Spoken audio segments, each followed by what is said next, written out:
Hey guys, this is the Vinyl Casket. I am your host, Nick. It's the home to the lamest taste. Do me a major favor on Twitch and YouTube. Please like, comment, follow, subscribe, share the video. Get in the comments. Let me know how you guys are doing. What are you guys watching, reviewing, reading, and what, your opinions on what I'm about to talk about. At Vinyl Casket and the Vinyl Casket, and follow my Instagrams at Vinyl Casket and Vinyl Casket Comics. With that being said, this is my 2021 top 10 comic books of the year. So this is comic book series. So things that on my ongoing pull list that I've been reviewing throughout the year of 2021. This is my personal opinion on only books that I'm reading. There could be an amazing book that I'm not reading that, there's a couple honorable mentions that I will talk about that aren't on this list, but I think deserve to be mentioned a little bit. That being said, I'm very excited to do this. The first time I've been able to make a video like this. I've been reviewing comic books, I think, for 2 years now on Twitch, at least. And now on YouTube.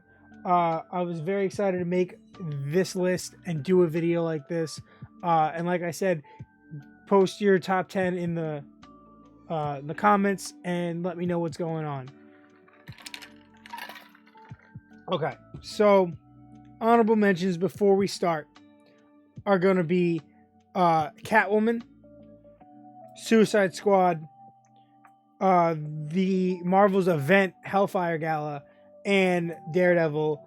The reason Daredevil did not make this list, and I think it easily deserves to be on my top 10, on my personal top 10, is that I hopped on maybe a month ago, right? As they announced Devil's Reign and started to put out the covers and the tie-ins and talk a little about the story, I said, screw it. I picked up I don't know if it was Free Comic Book Day or the Halloween special, that free book, and I grabbed like the last 4 or 5 issues, and I caught up from the last major arc into what was going on with Devil's Reign. And now with the first issue of Devil's Reign, I really do think that Chip Zdarsky's run deserves to be in my top 10 for 2021. But because I hopped on so late and I binged a good that pretty sizable arc, I don't think that's kind of fair to some of the other things I've been reading throughout the year, because I'm so hyped on it right now. I don't know how I would have felt if I read it as it came out. I still think it would have made it, but I don't know where it would have gone, and I don't feel like it feels fair competing with some of the other books that I'm going to talk about that I've committed time to and have kept me entertained and I've enjoyed thoroughly consistently. Hellfire Gala. While it is an event, and there is another Marvel event on here, which kind of was grasped in 2 ongoing titles, well, an ongoing title and an event title. This series, this event, was housed through multiple ongoing series without having its own title. And the problem was, I this year decided to slowly drop X-Men titles because I was collecting every single X-Men title until midway through this year, when I started to say, this isn't for me. I don't enjoy this. I don't enjoy that. I don't want to waste my money if I'm not really enjoying it. And they started to go in separate directions instead of having one overarching thing that all the titles are building. And as I was about to do this, they announced this event. And they announced these connecting covers and all this stuff. And I was like, okay, I have to stick into this. And it lasted maybe it felt like 2 months of just every issue not even having to do with the main overarching story in each of those individual books, just one consistent story told. So if there was 3 books that came out 1 week, those 3 books were read in a specific order and gave you a consistent story, 1 to 1 to 1. So it was weird, and I don't feel like any of those books deserve to be on my list as individual titles, but that one overarching story arc, which was told in 1 issue of each of those books, that event, Hellfire Gala, was really, really interesting. But because it's so weirdly done, I don't feel like those books earn the the task of their own of being on this list, I decided to put it in my honorable mentions. Suicide Squad, amazing run. I think it's fun. I think the art's great. I like how it crosses over with all the different Infinite Frontier titles going on in DC right now. I enjoy that a lot. Is it good enough compared to some of these other titles? Personally, I think it kind of fell off a little bit and it's starting to pick back up, but it's an honorable mention. And then finally, Catwoman. Amazing covers, amazing art. The stories are awesome, and I think it took a little bit of a hit because of Fear State, but I like that it's going to be going into a new direction. I'm excited. I'm kind of upset that they built up this whole Alleytown thing just to kind of scratch it. And, you know, you get some new villains taking over as heroes, but like you don't get enough of a dynamic or explanation behind that at the end of it. So like it kind of left a sour taste in my mouth. So I decided that it would not make the top 10. Other things that aren't on my list that I wrote down that I deserve to just get mentioned would be there's a lot of titles that just started to come out. Like Batgirls has 1 issue. Primordial has 3 issues, but like not enough of the story has come out for me to put it on there. Hellcop only has 2 issues, but I'm really enjoying it, but they haven't really gotten into the plot, so I don't think it deserves to be up there yet. A lot of really new titles that if they hold the momentum they have right now, will make it into my list next year. All right, with that, we're going to start with this. Give me a second to do this. And okay, so this is we're going to work our way 10 to 1. Number 10 is... Oh, that's not... Ooh. Not what I wanted to do. Oh. See, now I'm messing up. Okay. Sorry. I just figured out how to do slideshows on this for the first time ever. So, issue 10. Number 10 on my top 10 list is Teenage Mutant Ninja Turtles. The current ongoing title from IDW is really, really solid. I think the artwork's great. I did decide to jump into this towards like the middle of the year, kind of. I had been reading the Last Ronin series, which I did drop because of inconsistencies with putting out the issues and the long gaps, the high price, the oversized, what's the word? It just being an oversized book format. It just wasn't appealing to me anymore, but I really did enjoy the art and the characters. And when I got into the Teenage Mutant Ninja Turtles annual, I really enjoyed the art, the way everything was being formatted, and the story that was told. So I went back, I've read a couple issues, I got into it, and every month so far since then, I've really enjoyed. This month, in this past review that I did this week, I was a little off because it was a silent issue and Christmas themed, and I didn't realize that going into it, so that threw me off. But besides that, everything about this series is really well done. So if you like Teenage Mutant Ninja Turtles from growing up, this is a really revolutionary and like forward-thinking storyline right now. They're like trapped in this like area, this mutant town where everyone there is now mutated into animals like them. They were humans, so now they're forced to have this new life, and they're building this whole community and this government and this social structure, and it's really, really interesting. Teenage Mutant Ninja Turtles from IDW is number 10. Number 9 is The Amazing Spider-Man from Marvel Comics. This is the ongoing title. Recently, they have switched the creative team from Nick Spencer to a bunch of multitude of writers, artists, and letterers, all working in tangent, jumping off of each other and changing each book. But there's like a group of like 10 people that like control this title, and the ones that aren't writing end up being like editors, like going through and proofreading and making sure that everything stays consistent. So it's a really interesting process that so far for the last like 5 or 6 issues has been really, really well done. And I've really enjoyed the way they're handling it. Nick Spencer's run that went through most of the year had a lot of ups and downs, got a lot of people hyped and then disappointed. And I feel like it was a lot of pressure to put on one man's shoulders, and it was very hard for him to build up an event and then carry it all the way through. He did a bunch of different story arcs. He started the year with King's Gambit or something. With Kingpin, you had Chameleon's Conspiracy. Yeah, you had Sinister War, and you had now the Beyond story arc that took over. And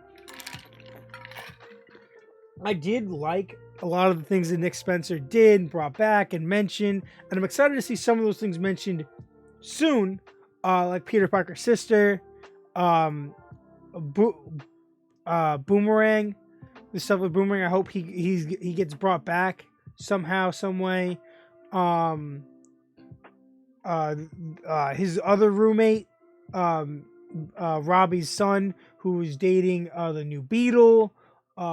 All those elements, I really enjoyed that. I thought that was really interesting. So, I really hope that those things get mentioned again, because there was a lot of development in this last year on some of those story points, and I enjoyed. But Beyond so far with this new creative team has taken on Ben Reilly, who is one of my favorite characters. He's a clone of Spider-Man, and I've just enjoyed this. Art's been pretty solid. Stories are pretty interesting. I can't wait to see where they go. It gets number 9. Boom! Number 10 is Nocterra.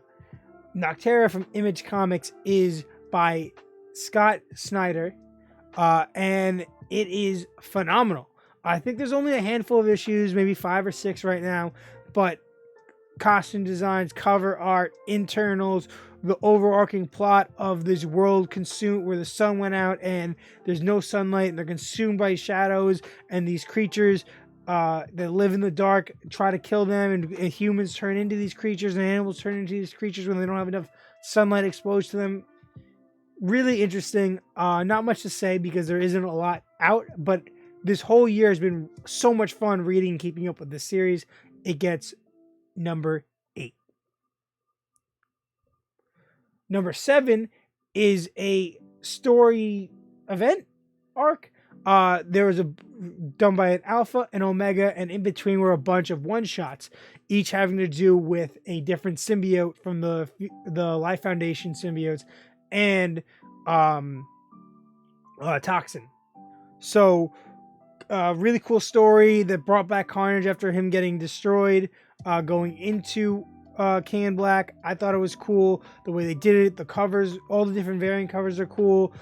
Bringing back Flash Thompson as Agent Anti-Venom was awesome. We got the birth of a new symbiote, Silence. We got to see there was a bunch of different symbiotes. We got to see Toxin, really cool. We get to see Agony and all these new hosts and all sorts of really interesting things happen in this title, and I like how it ended. It opens a door for something new to come through soon. I'm not currently reading Venom, so I don't know if it's going to be in those pages or it's going to be an event that comes out of Spider-Man later on. But yeah, it was pretty good. It was definitely a good read. Eventually, I think the trade paperback might be out or might be coming out. Pick it up. It was a solid read. One of my favorite events of 2021. Robin is my number 6 out of my top 10. This is Joshua Williamson, who was previously doing Flash. Before this, I really like how they're handling Robin's falling out, but he's saying, "Oh, I'm not robbing anymore," but he is. I like his new costume. I like the way he's dealing with the loss of Alfred, his grandfather, new characters, like Flatline, were really cool. I know that they're going to do a bunch of stuff with his mother and Batman soon. This tournament, the fights with Hawk, Respawn. I really enjoyed all the stuff that they're building up in the art style. They're making him a little bit older and him growing up, being more mature. He has an obsession with manga, so I can relate to that. I really enjoy this title, and I really like the fight scenes and the development they're giving Damian as Robin.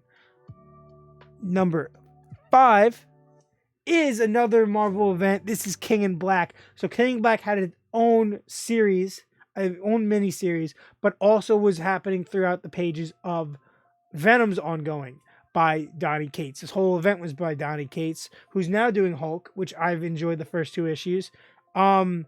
I really enjoyed this. So we go King in Black, and then the next issue of Venom would continue the story. Then the next issue of King in Black would happen. Then the next issue of Venom. And that's how the story was told, like that. Where you could just read just Venom and you could just read just King in Black. But when you put them together, it made more sense.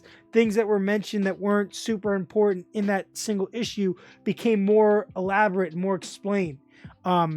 Which is the opposite of what Marvel did with Hellfire Gala, which used like 13 titles.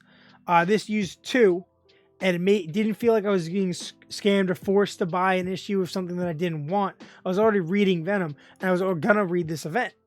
I was gonna drop Sword, I was gonna drop Wave X, I was gonna drop X Corps, but I had to read them to get these connecting covers. I had to read them to get the overarching story. Like, it was just annoying. I think this one did it good in a nice self-contained space, just like Sinister War with Spider-Man did. This was cool. Art was solid across both titles. Tie-ins are pretty decent. I don't think I only read the Spider-Man tie-in, which was really cool. It set up a mini-series that came out of it. Yeah, I really thought this was really cool. Donny Cates really did a good job setting up Venom for this new run, which feels like it's just been destroyed and everything he's built up has just kind of been spat on. But what are you gonna do? That was number 5. Number 4 is Radiant Black. Holy crap, Kyle Higgins is blowing this title out of the park. There was a small hiatus, but we're back full steam. There is a major Image event that is coming next year, featuring a brand new, never mentioned before Image title called Rogue Sun, and Inferno Girl Red, which is a Kickstarter funded trade paperback that is being released through Image. I will be getting it. I did back the Kickstarter. Yeah, this is really cool. They're going to be a really cool event. Image is really pushing this. The storyline is ever changing. I'm loving it. It is all over the place for fans of Power Rangers and Kamen Rider, stuff like that. This is so cool. Art style's trippy. It's fun. It's interesting. It's colorful. It's eye-catching. I'm really enjoying everything out of this. The story, the characters. Kyle Higgins really develops these people as people and then as heroes. And I think it's so relatable and so much fun. It made my top 5.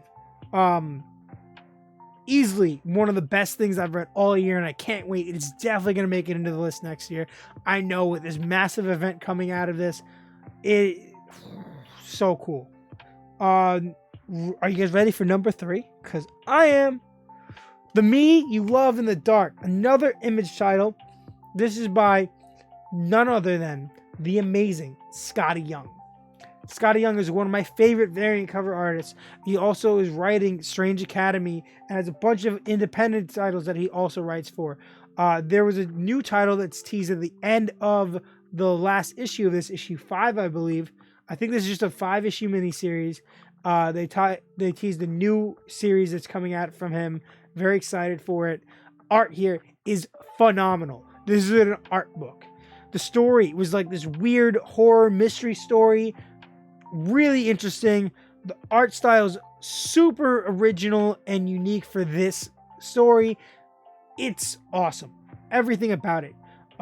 Demons, haunted houses, artists, finding a muse, a weird, creepy relationship that ends in like this bloodbath of a murder. It ends a little iffy, but it definitely is a solid read from front to back. I think this is awesome. I really do believe that Scotty Young needs a little bit more credit, especially from Marvel. Is not just a variant artist, but as like a main creator. Give him a title, give him an X-Men book, give him an Avengers book, give him some hero. Like, you got him working with brand new original characters, which is awesome. Don't get me wrong, but like, I think he could be a staple. I really hope that DC gets him soon. I would love to see DC capture Scotty Young, because this style, this originality would be amazing with some of these really low-key B-level heroes over at DC. Okay, are you guys ready for the number 2 spot? The number 2 spot is Aliens. This is a Marvel title.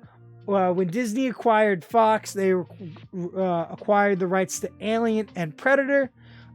They took no hesitation in pumping out Alien books. They got omnibus. They got reprinting the original Dark Horse stuff. They have this, which is an amazing series. I think we're on issue 7 or 8. The first chapter is issues 1 through 5. Amazing original story. Felt like the art was incredible. The variant covers were everywhere. It made me feel like I was watching a movie. It was original. It was its own thing. They pumped out a special anniversary edition as Alien Aftermath. That was really cool. This new chapter on this weird planting planet with this weird religious cult. Really interesting. I'm loving it. Alien is one of my favorite movie series and has translated so well into what Marvel's doing that I can't wait to see what they do with the movies and what they further do with this series. And finally, if you watched the beginning of the video, you saw me screw it up, but the number 1 spot of my favorite ongoing comic series of 2021 is Nightwing by Tom Taylor.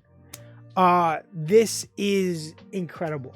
I got into Batman probably last year.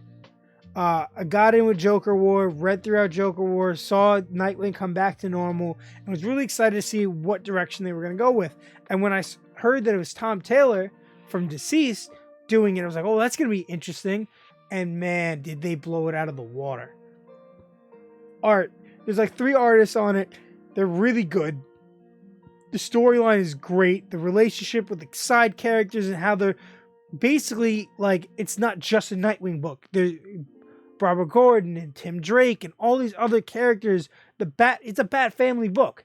It's really good. I really enjoy the pacing and everything. They flowed into the ongoing events that are going on in Batman, and I'm ready to see Dick Grayson run for mayor. I can't wait. Bloodhaven's going to be sick.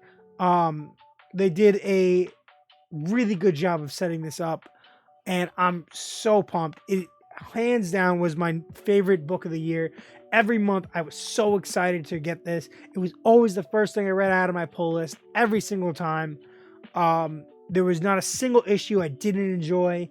Out of everything, I look back at everything. I was going through my pull list online and looking at all the things that I read, and this list was really hard. It was really hard. There's plenty of books that I could have made this. Flash could have made the top 10. There's just so many, right? And so many new titles that I've just started to hop into, and so many things I've dropped because they just couldn't keep up the pacing.